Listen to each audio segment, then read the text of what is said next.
This video is about using only strong, unguessable passwords to help secure your admin area of your WordPress site. It takes way less than 5 minutes to generate a strong, unguessable password. Here, watch. Let me go ahead and bring in my handy-dandy text document here. This doesn't even require a timer. A couple of letters, a couple of capital letters, a few numbers, some special characters, and a minimum of 8 to 12 characters. 1, 2, 3, 4, 5, 6, 7, 8, 9, 10, 11, 12, 13, and we are good as gold. We've got 13 characters using both upper and lowercase letters, some numbers and some special characters in there, and you put this into any password strength indicator and it's going to rank perfectly. So way under 5 minutes. And it's not that difficult, but remembering that password might be the tricky part. And if you have several or more WordPress sites, it gets even trickier. Now, this is where password managers are a lifesaver. Two very good password managers are called LastPass and RoboForm. Both have paid and free options, and there are plenty of guides on the web to set either one up for you to use in just minutes.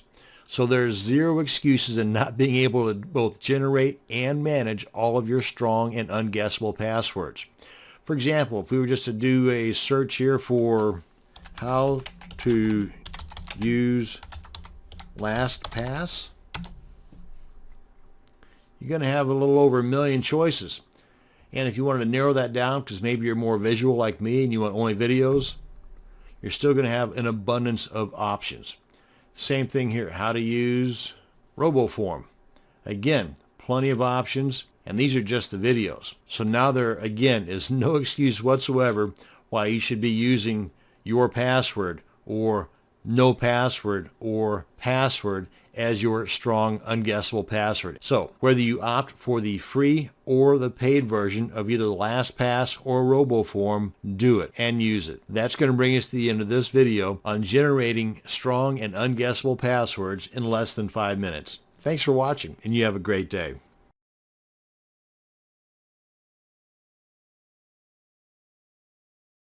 One way to help in securing your WordPress site is to make it as difficult as possible for the bad people to break in. Duh.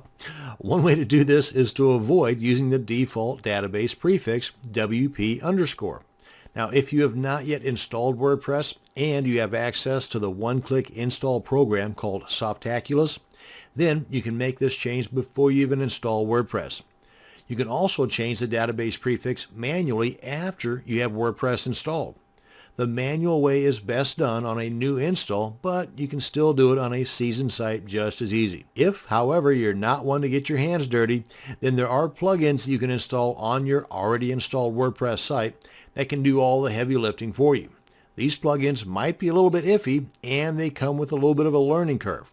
I myself prefer the easiest way possible, but in case something breaks along the way, I'd also like to have some idea where to look in order to fix it. So this video is going to show you how to manually edit your database prefix in less than 5 minutes. However you decide to alter your database prefix, you want to have a fresh, full backup of both your files and database before doing this. Now that you have your new backup created, let's go ahead and log into our server's control panel. And in this demo, I'm going to be using the control panel cPanel. Oh wait, before we do that, I want to show you that this site does work and that hopefully it'll do the same thing once we're done editing our database prefix. So let's come on over to cPanel, and we want to come on down here to our phpMyAdmin, and we want to, if you've got multiple databases, then you want to make sure you're editing the right one.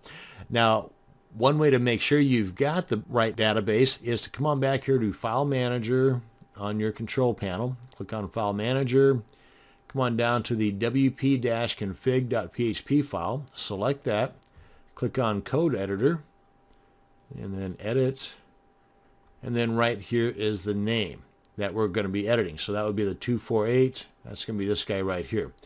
Now I also want to mention that I'm going to go ahead and leave this guy open because once we change the name of our prefix on our database, we have to come back to our config file and change it here as well. Okay? So I'm going to go ahead and leave this guy open. Come on back here.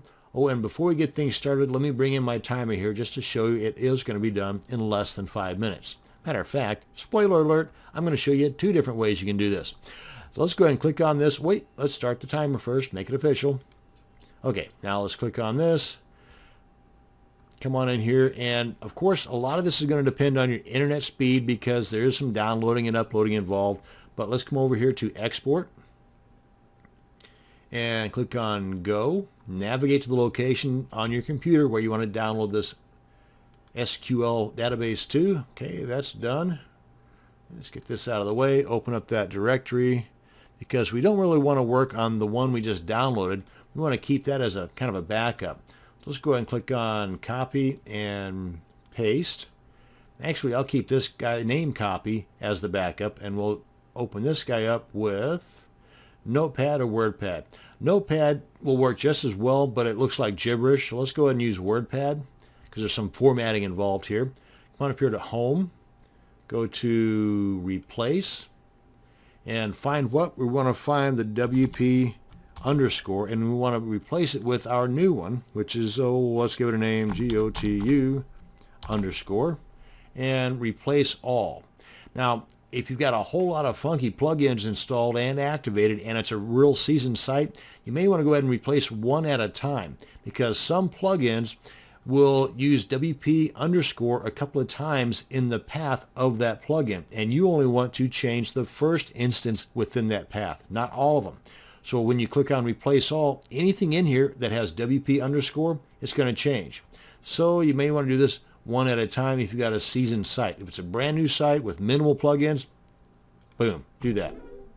And we're done. Okay, now then let's go ahead and cancel this. Let's go ahead and make sure, let's go through here. Yeah, okay, so we got that one changed. So we've got that one changed, we got them all changed.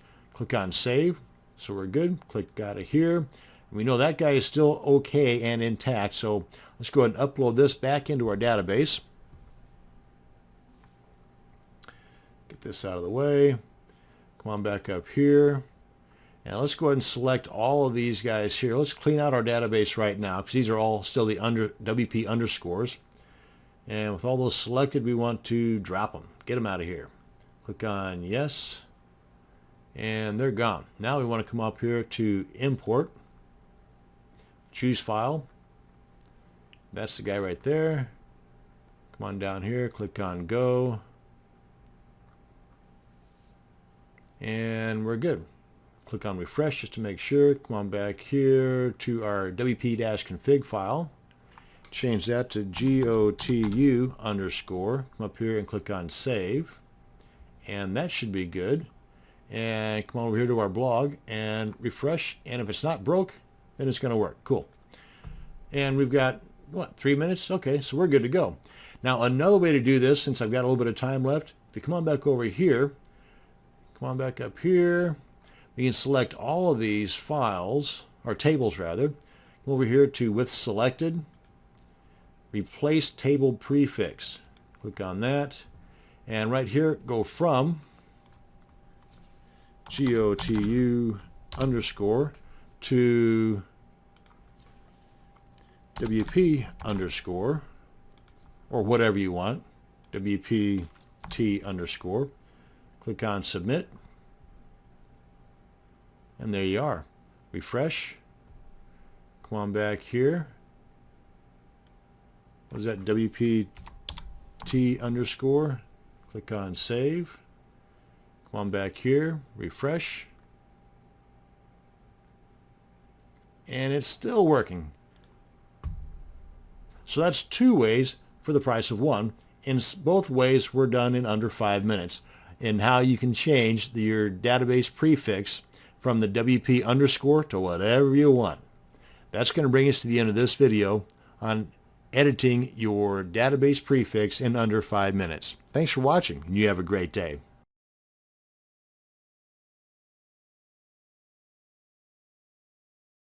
One of the ways that a hacker can break into your site is by them knowing the vulnerabilities in both the older versions of WordPress and some of the files within even the current versions of WordPress. So one way to minimize these vulnerabilities is to keep your WordPress files, plugins, and themes up to date. But maybe you've got a client that wants to keep an older version of WordPress for whatever reason they have. Then you want to make sure that no one can see this site has an older and more vulnerable version of WordPress on it. So in this video, I'm going to show you how to prevent the version number from showing up, as well as the removal of some of the files that are not needed to keep your WordPress site working that might pose a vulnerability threat. So first off, let's go ahead and show you where those version numbers might show up at. Now I'm in a Firefox browser, so if you're on a different browser, Chrome, Safari, Internet Explorer, then what I'm about to show you might look a little bit different. But just right click, come on down here to view page source and left click on that. And this is the code that makes a WordPress site do what it does. So I'm going to Control F to get that find box that pops up. And the current version that I'm working with right now is 4.3.1. So I want to see how many of those numbers pop up. So I'm going to type in this find box down here, 4.3.1, and we see that that string of numbers shows up 7 times throughout here. So the version number is popping up here 7 different times. We want to get rid of those without breaking our site. Let's get rid of this. And there's an easy way and a hard way.